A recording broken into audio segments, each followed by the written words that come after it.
This video demonstrates our visual analytics framework for analyzing microblog data at multiple scales of geospatial aggregation.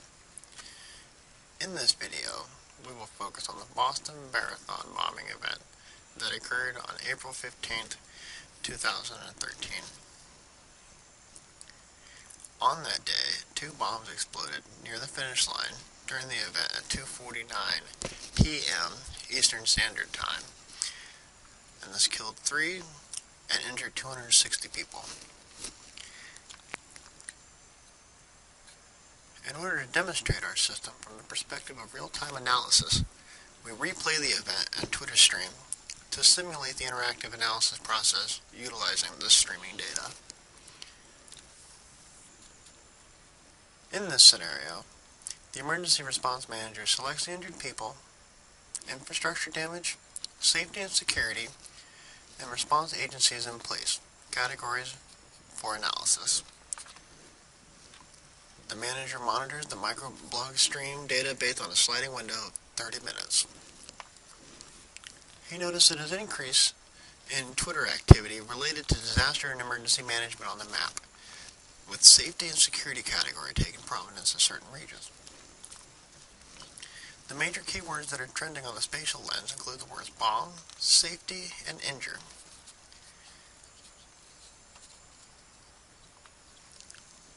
The manager clicks on the pedal view and discovers a few tweets that mentions that a bomb had just exploded.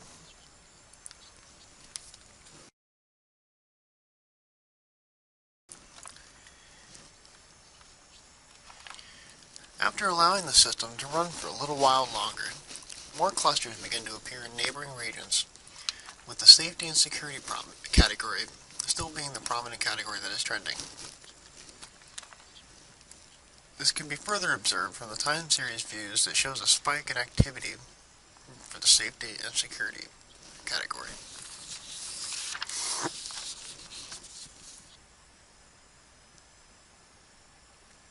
The emergency manager hovers over the biggest cluster and finds that the corresponding keywords for this region include bomb and injure. Next, he zooms into this location in order to further explore the underlying microscopic trends for this region.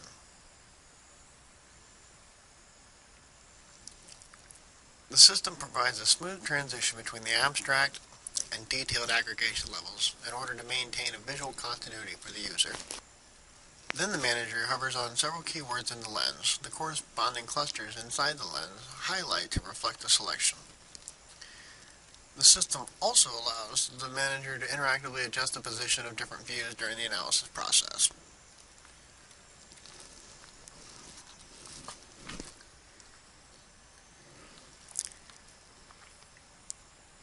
As time moves forward, the manager easily discovers from the map view that no tweets are posted near the location of the bombing. This result is to be expected as law enforcement clear the area immediately surrounding the explosions. The manager also notices that more keywords related to response agencies in place category appear in the spatial lens, such as SWAT, investigate, and helicopter. This further reflects the priority of the emergency responders' shift from response to investigation after the bombing. In this section, we demonstrate the differences between conventional zooming and the animated transitions of our system. We also highlight the efficiency of using animated transitions in order to avoid abrupt changes where the cluster's relationships to the previous state might not be readily apparent. Here we show the conventional zooming technique and the corresponding behavior of the spatial clustering at different levels. As can be observed, it can be difficult to discern which clusters are merging or splitting when the cluster is comprised of many subclusters. For example, the arrows highlight clusters at each level, and with conventional zooming, it can be difficult for the user to determine whether the two are related.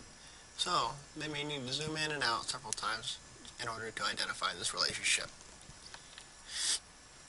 Here we show our proposed animated transition technique with a convex Hall curve surrounding the area where the clusters will appear, slowly fading out the old state and fading in the new state with an intermediary step in between to help maintain the spatial context for the user. The clusters indicated by the arrows have a clear relationship. Thus we know these subclusters belong to the clusters that was indicated originally.